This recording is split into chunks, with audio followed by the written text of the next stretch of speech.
podcast. This is Sam Harris. Okay, first, a little housekeeping. If you're supporting the podcast through Patreon, you should have received an email from me announcing that I'll be leaving the platform on September 1st. We'll send out a couple more emails over the next few weeks, and I'll say this on the podcast a few more times, I think in August, just to make sure I reach everyone. Email is not as reliable as it once was. But as I said in that email, I don't leave Patreon lightly. In fact, there are more people supporting me on Patreon than through my own website. But there are now many reasons why it's become important that I consolidate support for the show on my site. However, you might be interested to know the proximate cause of this decision. I noticed the other day that Patreon canceled the account of a conservative journalist, Lauren Southern, without warning and without, as they stated, any possibility of appeal. Now, I'm not taking a position with respect to Southern. I'm actually not really familiar with her work. But this happened the same day, or at least I heard about it on the same day, that Richard Dawkins was deplatformed at UC Berkeley. And this is an action that should go down in the annals of PC insanity. This was right after his book, The Selfish Gene, was voted the most inspiring science book of all time in a public poll that was commissioned by the Royal Society. So the left continues to eat itself. But these events are part of a wave of deplatformings and demonetizations on YouTube and elsewhere. And this is being driven almost entirely by leftist confusion about free speech.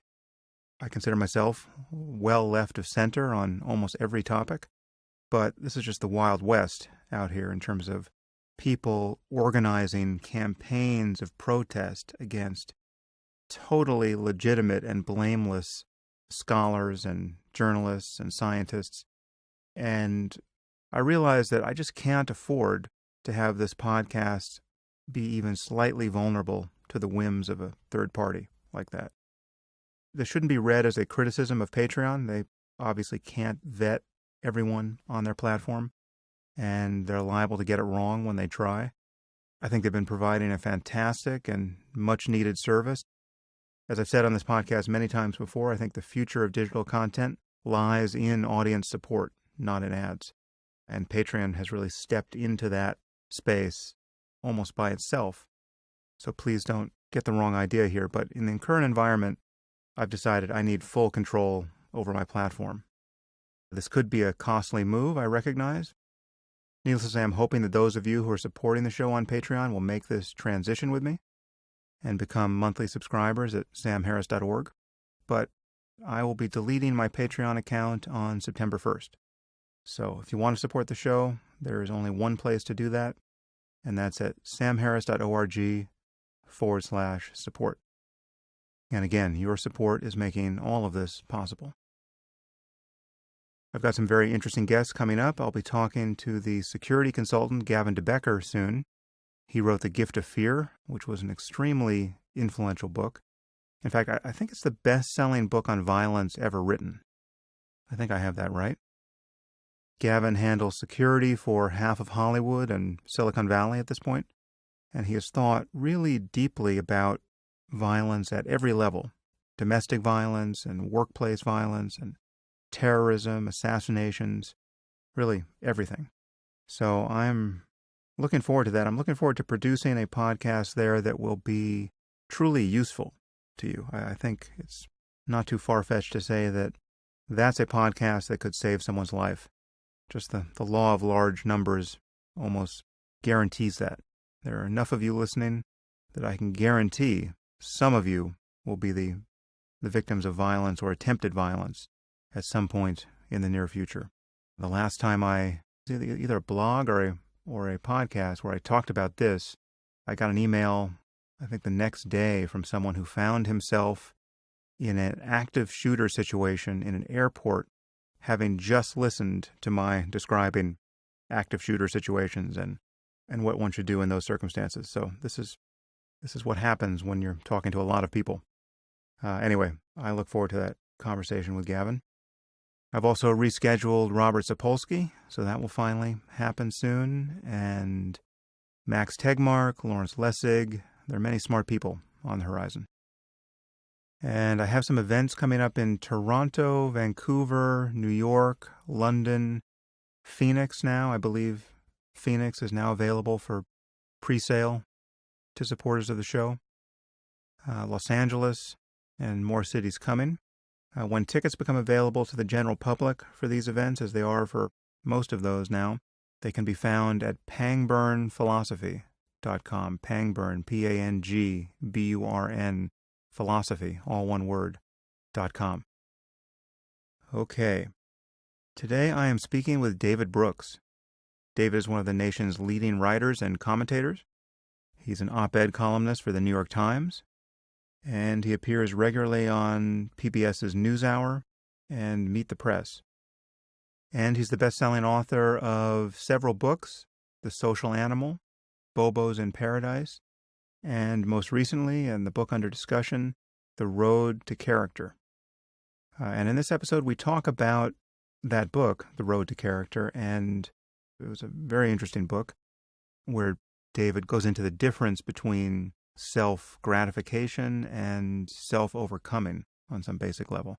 So we talk about things like sin and self-esteem versus self-overcoming, and the significance of keeping promises, and the ethics of honesty and related matters. Inevitably, we get to Trump. There was no way I could let David Brooks escape without telling me something about his view of the current political landscape. But that does not dominate the podcast, for those of you who are sick to death of the topic. Our time was somewhat short. It's interesting that an hour on this podcast feels quite short, but David had another interview to get to, so enjoy it while it lasts. And now I give you David Brooks. I am here with David Brooks. David, thanks for coming on the podcast. It's a great pleasure. So we've only met once. I'm trying to rack my brains to find another time, but we met at a meeting organized by the great John Brockman at one point. Does that square with your memory as well? I do remember that. John Brockman is the Zelig of modern American culture, or global culture. He shows up everywhere. Many people don't know this, but he controls much of our intellectual life. So I want to talk to you about two main things. I want to talk to you about your book, The Road to Character, which I loved. And then I think we will inevitably talk a little about a very different road, the road that one man took to the White House. I know my audience is sick to death of Trump, as I am. I think if there's a God, he probably is sick of Trump too at this point. But I can't have you on this podcast without getting your take on what's going on in Washington. So I think we will arrive there, but we will first go toward topics that I know are dear to your heart and mine, which is really the nature of our moral lives, or lack thereof. So let's start with how you came to write this book and what you mean by character, because character is like many of the words you use in this book, is not a word that tends to roll off the tongue without any self-consciousness at this point. How did you come to this, and what is character in your view? Yeah, it's not a great word. It's not a word I like, and I'm not even sure how often it's in the book. But when I came to have a title that could, in one word or at least in a couple words, summarize sort of moral development, seemed to be the word that at least people sort of got the gist of what you were talking about. Whereas moral development itself, as a phrase, sounds clunky. I started to write a book about humility. And at first, it was just going to be about epistemological humility, really building off work that Danny Kahneman and a lot of other people have done about the shortcomings of our own thinking processes. But then as I got into it, I guess my tableau expanded. And I started thinking about moral humility and all different kinds of humility. And basically, I mean, when you're sort of doing what I do, you sort of work out your own crap in public. And so I achieved way more career success than I ever thought I would. But I never had, and still don't have, the sort of joyous demeanor and radiating goodness that I see in other people. And so I just sort of wanted to figure out, how do they get that?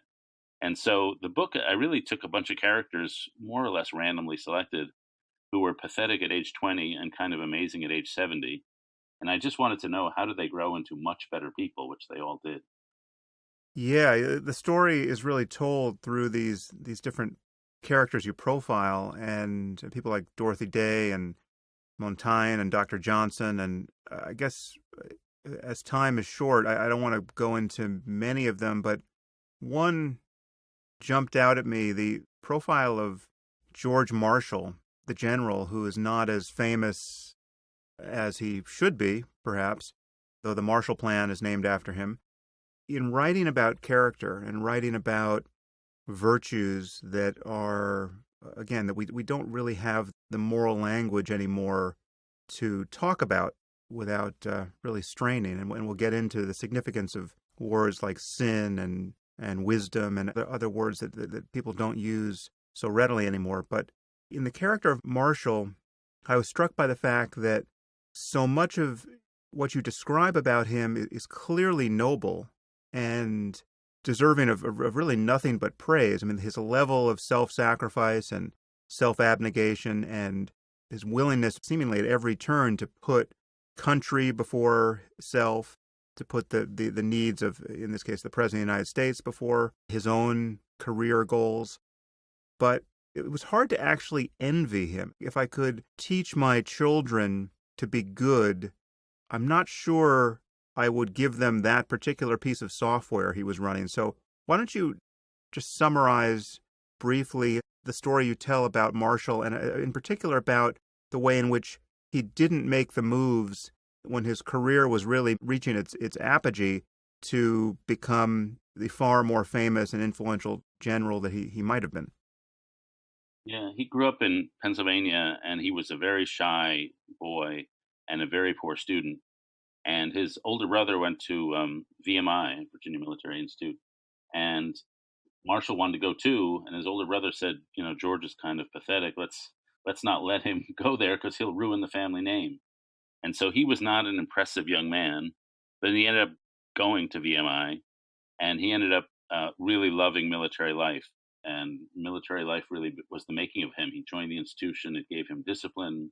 It turned out he had a habit of command. He was never a great student, but he had a habit of leadership. People wanted to follow him, and he had a spirit of rectitude. And so he rose through the army, sometimes seeming on the outside extremely conservative and staid, even as he was revolutionizing a lot of things within the army about fighting with tanks and how they did train future soldiers. So he was a bit of a quiet rebel within the army. And then my favorite Marshall story happens, he's already head of the army in 1943, and he really wants to run Operation Overlord, which is the D-Day invasion. And Churchill and Stalin had both told him he was going to get the job, and Harry Hopkins had told him the same. Uh, but he had a code that he would never campaign for himself because he feared his own ambition. And when Roosevelt called him into the Oval Office, Roosevelt said, "Would you like to run Operation Overlord?" And instead of just saying yes, Marshall said, "My own personal ambitions should have no bearing on your decision. Do what's best for you." And Roosevelt asked him 4 times, and 4 times Marshall said, "It's not about me, it's about you." And Roosevelt took the chance to give the job to Eisenhower, and Marshall was crushed. And it was the one day he went home early in the whole course of the war.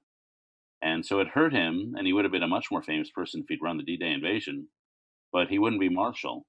And he was someone who's not only admired by history, but he's admired by those around him, which isn't always the case. The people who knew him best really admired him the most.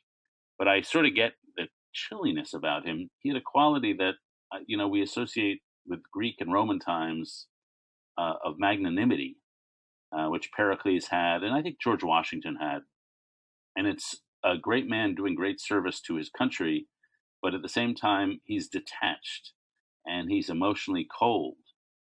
And so he gives himself a certain grandeur, but he loses familiarity and friendliness. Marshall could be very friendly and very intimate, but only in the tightest circle of trusted friends. With everyone else, he was a bit standoffish.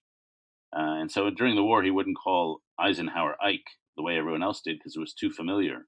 He was aloof. And I do think that does make him a little hard to love. Yeah, and it's not so much hard to love. That's probably another point, but I noticed that many of these things that we immediately recognize as virtues, in this case, his willingness to be self-effacing, even when he in some basic sense, deserves all the praise that is coming his way and the advancement that is being offered. Certain virtues are in tension with other virtues, and it's hard to actually want to emulate him in that moment, given that you could also tell a probably an equally ennobling story about doing what is appropriate to actualize your gifts in the service of others. His rectitude was in tension with just kind of an honest acknowledgement of perhaps who's the best man for the job. And many of our moral considerations seem to have this structure where it's not really a matter of good versus evil or sin versus virtue, but it's sometimes a matter of prioritizing various values that are all values that we actually hold and can endorse, but there is a zero-sum conflict between some of them some of the time. Do you feel that that's the way the landscape looks to you, or do you see it mostly a matter of always seeing clearly what is right versus wrong? Yeah, I'm on your side. I think the values are incommensurate, as Isaiah Berlin would say, that things don't fit together neatly, and sometimes things are in tension and they create paradoxes. And so a lot of the characters I write about in the book, more so, if I had to do the book over, I wouldn't include so much of this. They had a virtue of reticence, and Marshall had that. Francis Perkins, another person from that era, had that. But it also gave them the vice of coldness, or the virtue of reticence took away from the virtue of friendliness. And so, one of the features in the book that's informed my thinking a lot is Augustine's ladder of loves theory. He says we all love a lot of things, but we know instinctively that some loves are higher than others, and that you should love honesty more than you love money. For example, you shouldn't lie in order to get money. Or if a friend tells you a secret and then you blab it at a dinner party, you're putting your love of popularity above your love of friendship, and we all know that's wrong. And those are cases where we love two different things, and it's pretty obvious which one's higher. But there are other times where it's not obvious, and that the two different loves are in tension. And sometimes you have to pick one, or sometimes your personality more or less inclines you in one direction or another. Yeah, well, in your discussion of this, you oppose various things. You talk about the resume virtues versus the eulogy virtues. You talk about moral realism versus moral romanticism, and there are many more. So maybe we can track through some of these because it's a very useful structure. What are the resume virtues and the eulogy virtues? Yeah, well, I should say one of my mental weaknesses is I have a weakness for dualisms, and I see them everywhere, and I'm persuaded by all of them. In this case, it's a strength, but I take your point. And so the eulogy virtues and the resume virtues are things I more or less took from a guy named Joseph Soloveitchik, who was a rabbi in the mid 20th century, and he said we have two sides of our nature. One side which is about conquering the world and being majestic in it, and those are the resume virtues, the things that make us good at our job, whether it's a good teacher or a good nurse or doctor or whatever. And then the eulogy virtues are the internal side of ourselves, the things they say about us after we're dead, whether it's being courageous or honest or capable of great love. And my argument in the book is that we live in a culture that knows that the eulogy virtues are more important. We'd all rather be remembered for our character traits rather than our career. But we live in a culture that emphasizes the career parts, not the latter.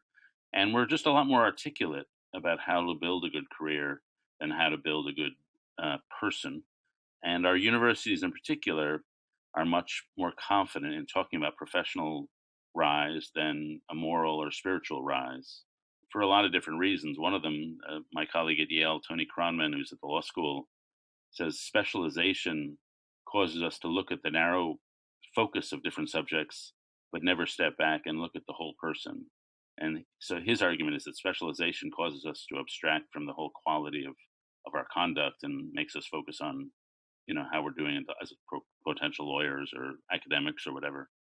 Yeah, well, there's another opposition that is relevant to what you just said. You talk at one point about talent versus character. To view a person as a collection of talents that need to be maximized, there's a kind of utilitarian and transactional way we think about ourselves and our interface with the world. And it's not the same thing as developing a truly moral character and seeing that as an ongoing struggle against limitations that are not a matter of your jumping through the kinds of hoops that your talents or your specialization would dictate. And my shorthand way to say that is that if you're going to pick out a career, then go with your strengths, go with the things that you're naturally talented at or want to be talented at. But if you're thinking about your internal growth, pay a lot of attention to your weaknesses. And one of the things that pretty much all the characters in the book do is they identified what was their core sin, their core problem. For Marshall, it was his ambition. For Eisenhower, another character in the book, it was his anger. He had a terrible temper. For others, Dorothy Day, she was sort of over emotional and fragmented, uh, and and they waged a daily drama against their weakness. And so, I would say, if you want to be a good person, and if you don't work on your weaknesses, you'll end up like Richard Nixon, being swallowed up by them. I think there was someone in the book, it might have been Dorothy Day, who was urged to major in an academic subject that was her weakness just to overcome that, to not take your career advice here and focus on your actual talents. What was that, Dorothy Day, or was that someone else in the book? That was Frances Perkins. She was at Mount Holyoke, and Mount Holyoke then, as now, was quite a remarkable place. And they really did think we're training people to be really good people. We're not worrying about their careers. And it was a women's college, so there was some sexism in that. But they said, listen, if you can major in the field you're weakest in, that will build your character, and you'll be able to conquer anything. And to that school's credit, they sent out young women. Perkins was class of 1903.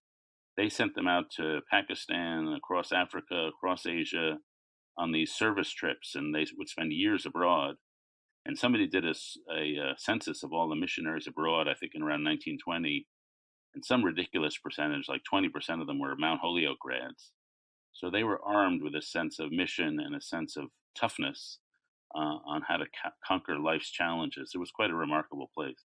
So you think we lose something important when we lose concepts like sin and evil and virtue and wisdom and humility, that we lose a moral language that not only affects how we talk about these things, it actually affects whether or not we recognize a kind of inner landscape and lead a kind of examined life that really becomes impossible unless you have the concepts, unless you have the landmarks you can even acknowledge exist and to shoot for. Some of these words I find myself using, and I can do so without any kind of self-consciousness, but sin isn't one of them because of its association with Christianity in particular, and because of some of the liabilities of the way in which it's interpreted. This is something you point out in the book. Sin can be, and has been, so often invoked against genuinely healthy pleasures. I mean, it really is set in opposition to what most of us would consider a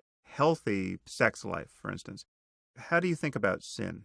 Yeah, I do think we need to recover a lot of these words because it is the vocabulary of the internal landscape. And we happen to have a culture, say, in Western civilization that for 2,000 years has been Christian or Judeo-Christian, and so a lot of the best thinking about um, uh, these concepts comes from people who come from that tradition. And whether we're believers or not now, I think a lot of their thinking is still useful and still helpful in thinking about how to have a good life.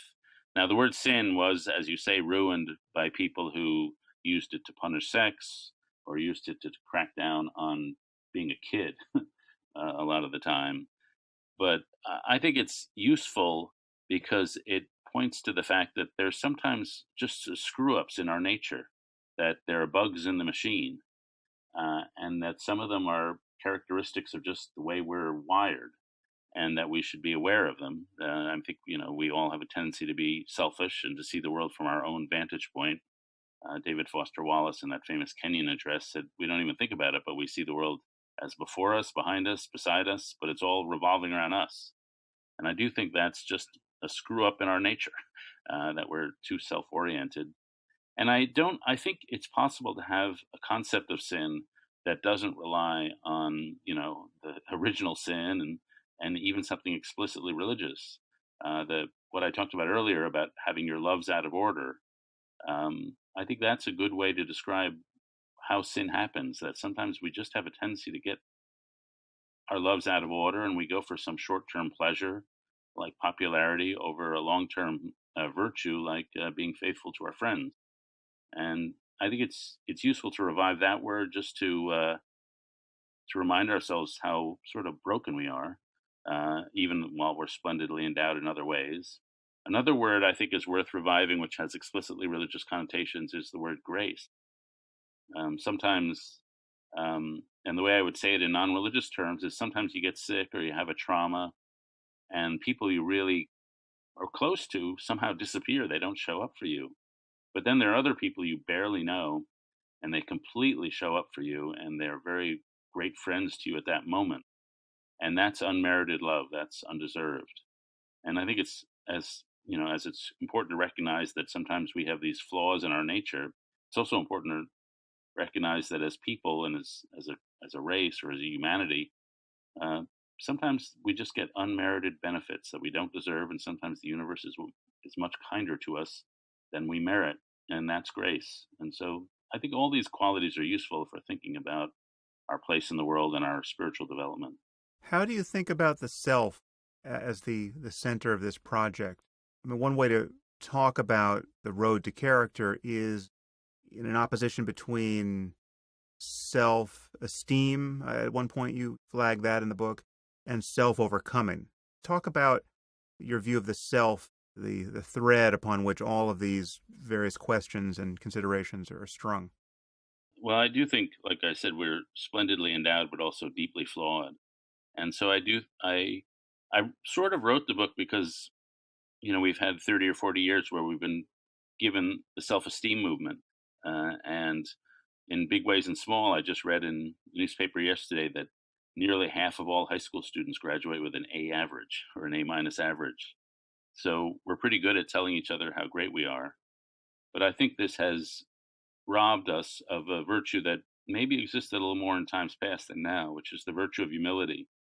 And I define humility, it's not my definition, but the one I like best is radical honesty from a position of other centeredness. The ability to see yourself with complete honesty from sort of a detached position, to see where you're strong and see where you're weak. And so to me, humility is clarity of vision about yourself, whereas pride is warped vision about yourself. And the characters in the book, in part of their ability to struggle against their own weakness, was to see their own weaknesses very clearly. And I do think that was a trait that was maybe a little more common, say, in the 1940s than today. Well, another thing that one thinks about in this vein is parenting and the kinds of values and the mode of self understanding we would want to impart to our children.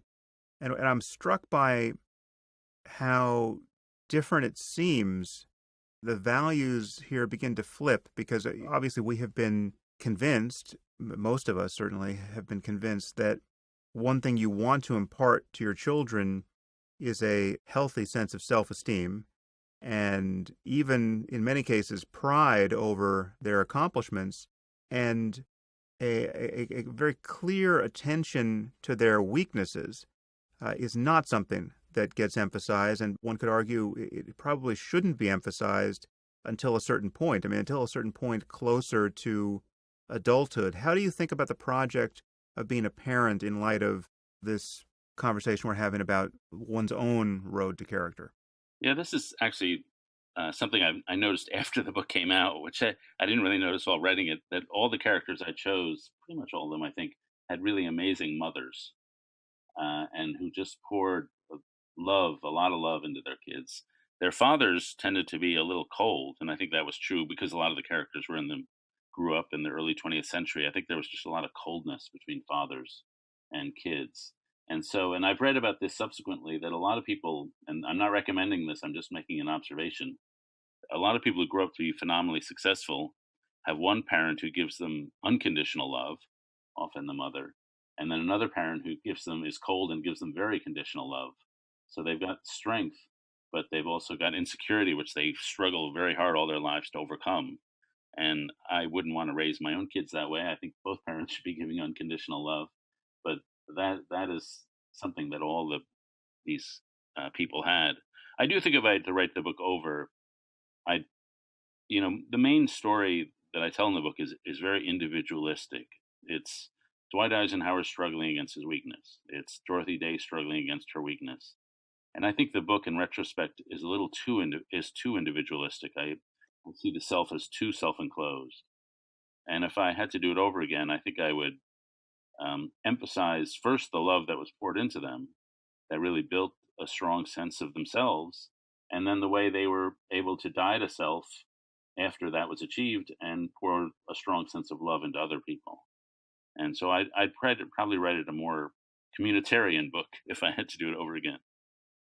Well, it's a point you make at various points in the book where you say that this can't be done alone, right? That we rely on other people both in terms of their guidance, but just almost the geometry of the situation. So many of our flaws and our strengths, our sinning is exposed in relationship. It's not something that is done in the privacy of our own minds merely. It's because we're entangled with others. I mean, if you're going to be dishonest, I suppose you can be dishonest with yourself, but the sin of lying is really something that only comes out in relationship to others. And so it is with the strength of humility or anything else. It is a point you make, but it's true that these stories are the stories of a fairly solitary effort to be better than one was yesterday.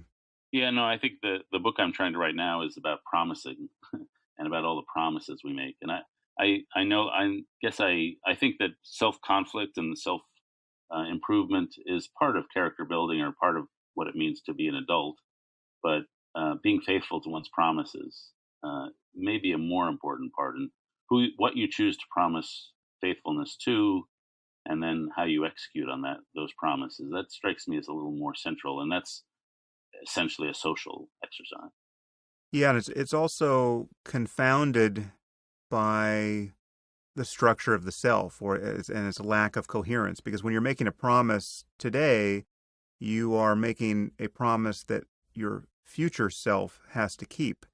And given that the self doesn't have this unchanging integrity, given that it's a process, it's a verb more than it is a noun, you then arrive at that point in the future and feel hemmed in by this promise that your past self made. You have to really be clear about the value of keeping a promise in that case. You can't merely be motivated by your own desires at that point, assuming it's something that you no longer want to do. Right, and then that's even true in the act of making a promise. I read a book. I'm now forgetting the author, I'm afraid, but and she was a philosopher, and she described the vampire problem. Suppose somebody came up to you and said, I can turn you into a vampire. You can fly around at night and you can live forever. You'll have all these magical powers. Would you like to do it? But once you turn into a vampire, you can't turn back.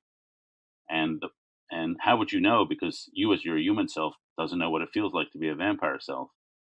And her point was, we make a lot of decisions where the act of making the decision changes who we are, and you can't go back. And so the act of having children, getting married, going to med school, joining the Marine Corps, all these things changes the self. And so when you're making that decision, you have no data about who your future self is going to be and what it's going to like. And so it makes those big decisions in life very hard to do. Yeah, well, I spent a lot of time thinking about and writing about and talking about the self as an illusion. It takes a few minutes to fully describe what I mean by that, but it's in harmony with the Buddhist view of these things, which is that the self is not the self as most people take it to be this unchanging center of. I believe my friend Dan Dennett coined the phrase "center of narrative gravity." This idea that there's a core to us, the thinker of our thoughts, the center of our experience, that is unchanging, that is carried through from one moment to the next, and is perpetually accountable for everything we think and do, that we are the authors of our thoughts and actions and intentions. That, upon analysis, whether it's subjectively through meditation or philosophically just by just thinking about it, or even neurologically, looking for such a thing in the brain, that breaks down. That I think is an untenable idea, and what replaces it is a kind of flux, a kind of just various states of self where you begin to notice that you can be remarkably different in different situations and with different people. Certain people can call out in you very different sides of yourself, which you are helpless to reproduce in other relationships. And I think most of us find this. I mean, you'll be very funny with one person and you can't possibly find anything even mildly amusing with another. And the fault is not merely with you, it's with the dynamic. And so it is with every other side of yourself you experience. And so it is this kind of flow which, to map that on to your project of building character and becoming better than we were yesterday, it is a flow that has to be regulated by a value system, by concepts like the ladder of loves that you invoked, which is, despite the ever-changing psychological reality where you are buffeted by thoughts and whims and desires continually, you still have to have some sense of a map that articulates a direction worth going. And this is what moral language and concepts are for. It's something I struggle with. I'm friends with a guy named Walter Mischel, a psychologist who's most famous for the marshmallow experiment. But the Yeah, other side of his life is he did a series of experiments with children about who was honest, who was an honest kid. And it turned out the people who were extremely honest at school were extremely dishonest at camp. And it depended totally on where they were, how people described them. And I think he right. certainly has a point. On the other hand, I do think there's some legitimacy to the big five personality traits, which do have some constancy across time and maybe even across life. But I also think, and I'm curious if you agree that, and maybe this is what you're getting at, is that over time we can build constancy, not in a straight line, but by tying ourselves down to certain things and by committing to certain either professions or environments or people, and that we do come to a point, or at least come into a unity or closer to a unity than we were maybe when we were adolescents.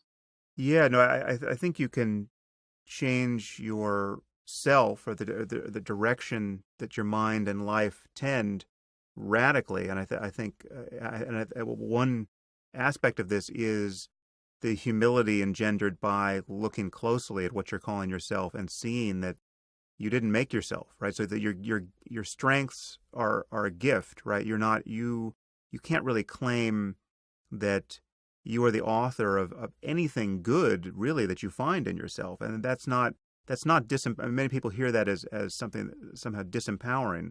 It's not. I view it as freeing, but one thing that collapses there is certainly pride of the pathological sort. I mean, you can't take credit for your intelligence or your capacity for effort or anything else that you notice that's good in yourself. But on the other side, you might fear that it erodes a capacity for shame, but not necessarily. I mean, it's like you're not really to blame for the bad things you find in yourself, but you can still be committed to correcting them because you still have a preference for the kind of life you live. I mean, you have to understand to invoke a word you use at various points in the book.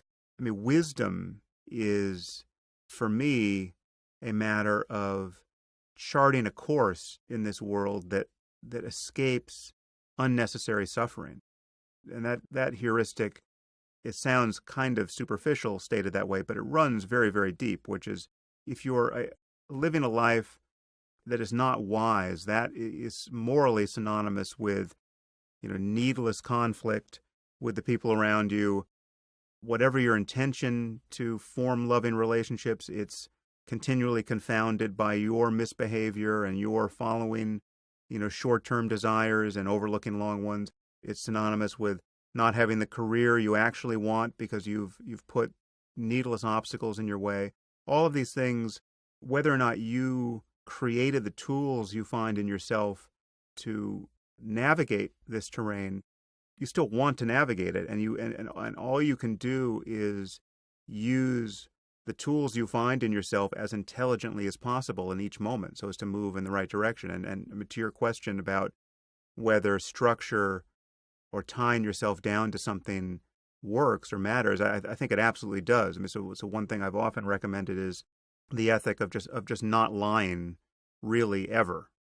Putting dishonesty on the continuum of violence where you would be dishonest in a true moment of self-defense, right? The Nazis come to the door and ask whether you've got Anne Frank in the attic or some analogous situation. But to generally just be committed to not lying, I think that's an immensely clarifying thing to do, which is at odds with much of human nature, as you know.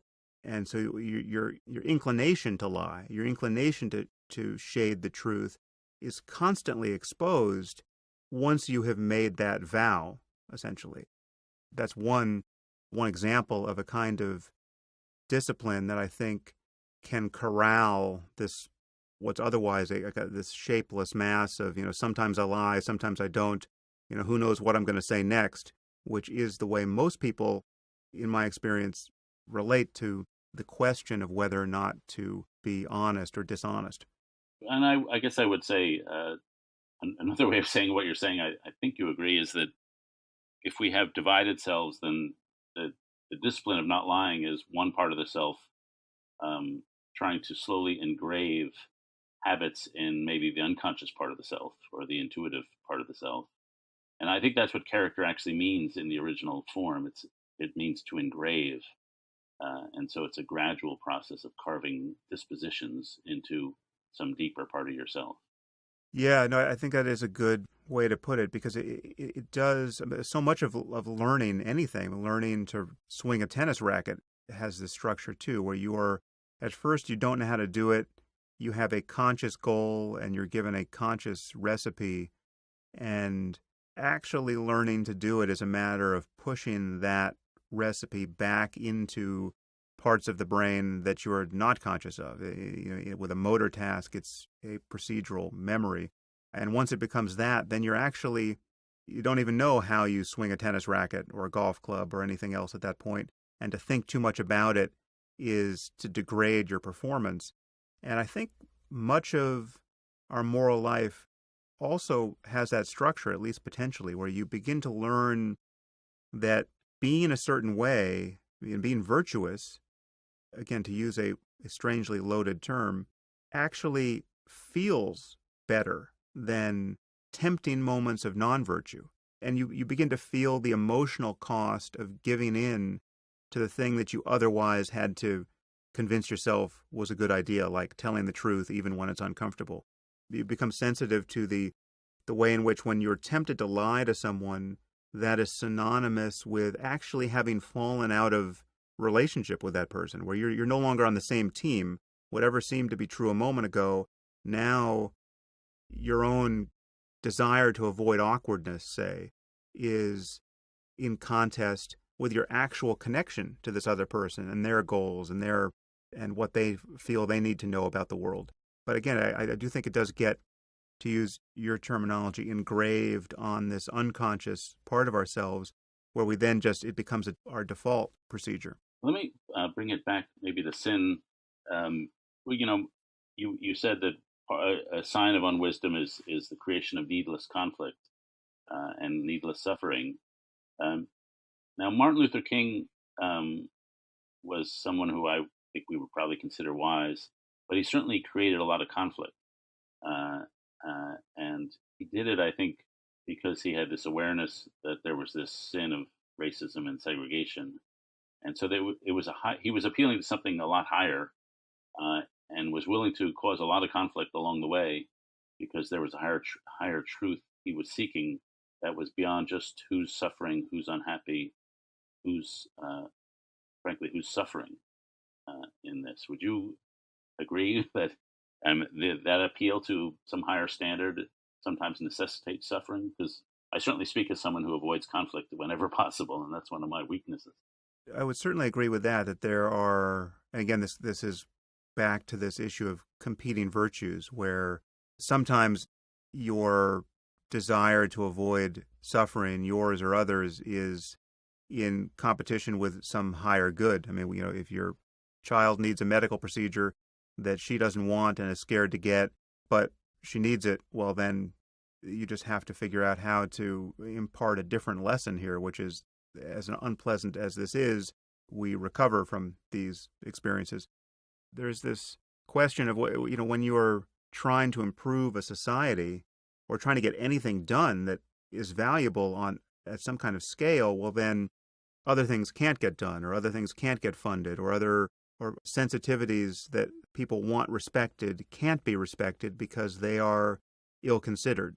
Say, I spend a lot of time criticizing religion, as I think you know, and this upsets a lot of people. But I do it because I think religion has more than its fair share of bad ideas that need to be criticized, and that it would be good for us to have a more searching conversation about the contest between reason and faith, for instance, or the validity of revelation, the idea that any book was written by an omniscient deity.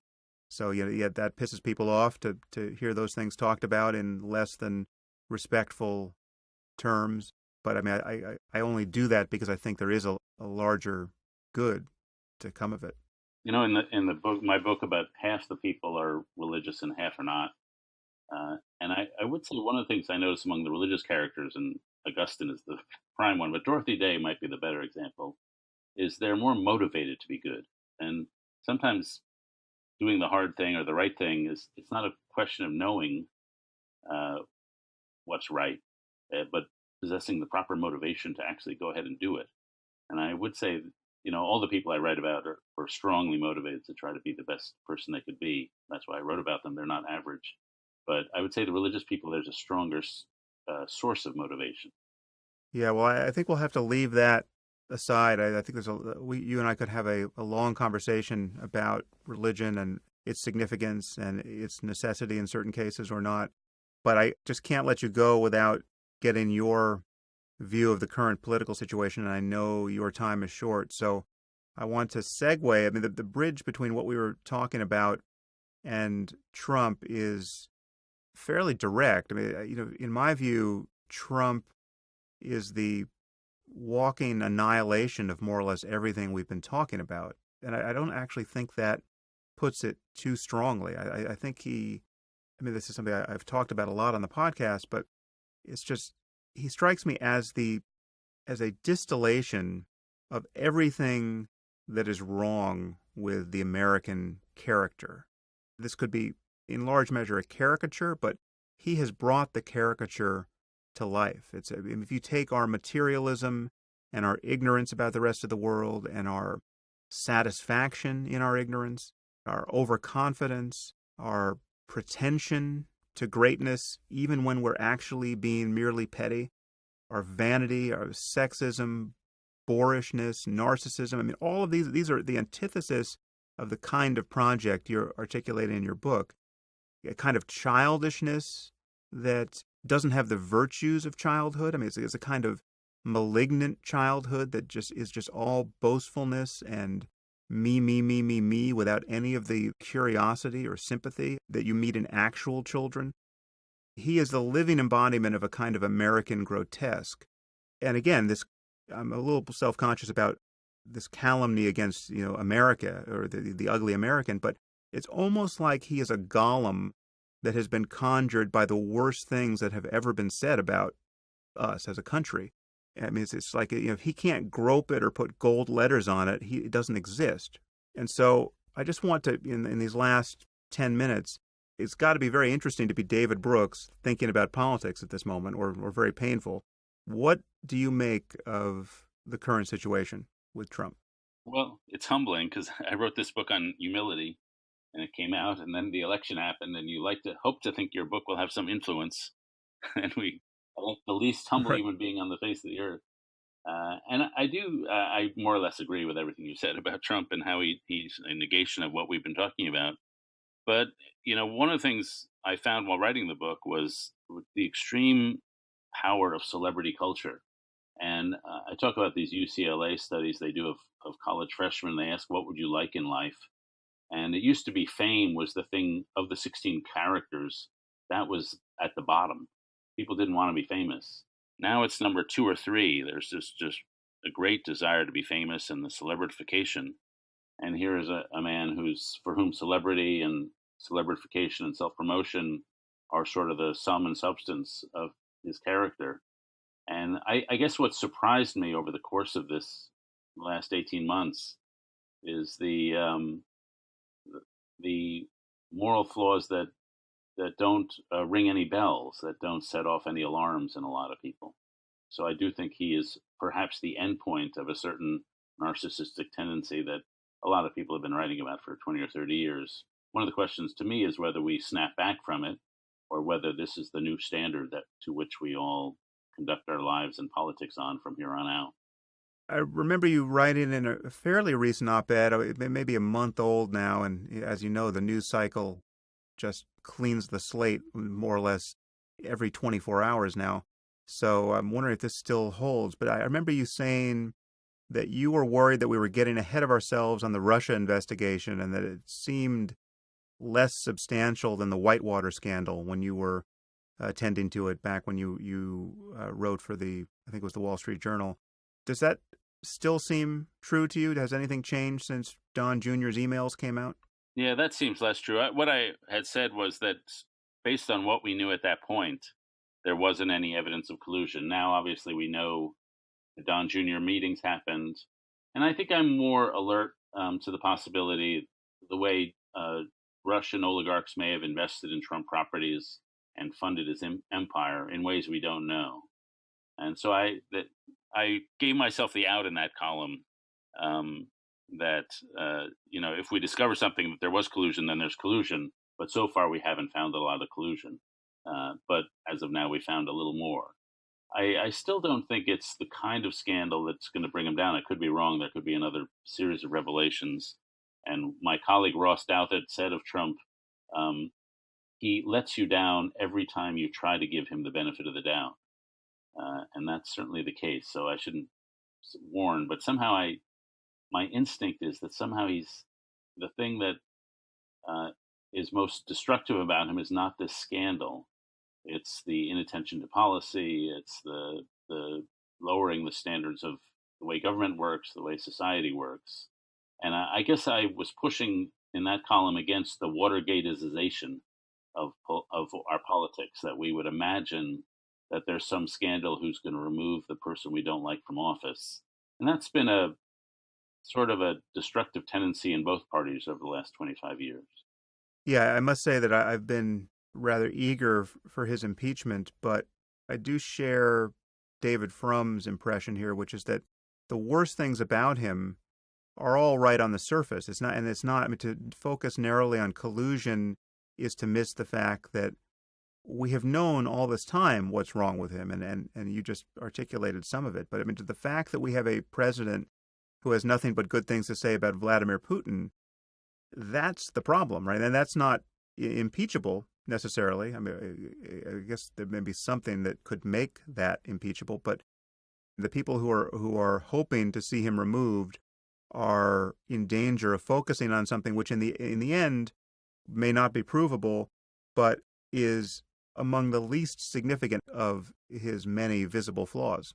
Yeah, and and just to have some humility, at least on my part, I always think it's important to separate him from the people who supported him. Not all of them, but a lot of the people who supported them. I certainly have spoken to dozens of Trump voters who have a pretty realistic view of his character. I think they underestimate the damage that someone with bad character can do, but their view was he's a jerk, he's a narcissistic, he's a blowhard, he's probably a misogynist, but he's my shot at change, and I need some change. And so my one formula is that Trump is the wrong answer to the right question, and that people were willing to tolerate a guy like that because things were going pretty badly in their lives. We do have to recall that the choice was between him and one other person, Hillary Clinton, and there were many reasons not to like her that many people found. But it is very hard for me, given the kinds of concerns we have just expressed in this conversation, it's very hard for me to understand how people don't see the ethical and political significance of the endless lying, for instance, and the degradation of our discourse. I mean, just to have a president who, hate tweets journalists and beauty pageant contestants. And I mean, there's something so unseemly about his presidency that I just don't see how establishment Republicans, the Paul Ryans of the world, don't struggle to put some daylight between themselves and this phenomenon on moral terms. Well, I obviously wish they would, and I know a lot of people who are the sort of people who work in Republican administrations, and a number have come to me and said, "Well, I've gotten this offer to go work in the Trump administration, and should I do it?" And in the beginning, especially, I thought, well, we need some sensible people in there to sort of restrain this guy and keep it sort of just some normal human beings to try to keep the government from completely falling apart. But then I noticed the people I really cared about, I would advise them not to go in because you're inevitably going to be soiled by defending this and by sort of defending his dishonesty. And now I'm almost wishing nobody would go in, just because I think the destruction is so strong that I hate to see it radiate out and touch other people, and I just want it to be over with. Though I don't see how it sustains itself, but I don't see how it ends either. And so I'm sort of just left agape. There's also something, the one thing I do blame voters for is, when you're a kid, you think your parents are perfect, and then you become an adolescent and you discover they've got a flaw, so you decide they're completely terrible. And I do think a lot of people have gone through that transition about American institutions. And because they don't want to think they're perfect, they've decided they're completely rotten. And so they're extremely negative about all politicians, all governments, frankly, all media. And it's just not the case. The people I know in government are mostly in it for the right reasons. They're usually good people stuck in a rotten system. But that cynicism that everything's rotten, they're all corrupt, is what tolerates dishonesty because you think, oh, he's just another one of them. And that's actually not true. He's not another one of them compared to all the other people I cover. Yeah, and that extends to the media as well. I mean, this is the same attitude that imagines that InfoWars is the same as the New York Times because both commit errors of fact. Yeah, it's the leveling of all values and all truth claims there. So anyway, David, we have to resist it, and you've been resisting it impeccably in your column for the New York Times. So please keep it up. Thank you. I have no choice. I need the job. I know you got to get to another interview. Thanks again for your time, and I look forward to seeing you in person whenever that occasion arises. Hope that happens soon. It's a great pleasure talking with you. Thank you. If you're enjoying the Waking Up podcast, there are many ways you can support it at samharris.org/support. As a supporter of the podcast, you'll get early access to tickets to my live events, and you'll get exclusive access to my Ask Me Anything episodes, as well as to the AMA page on my website, where you can pose questions and vote on the questions of others. And please know that your support is greatly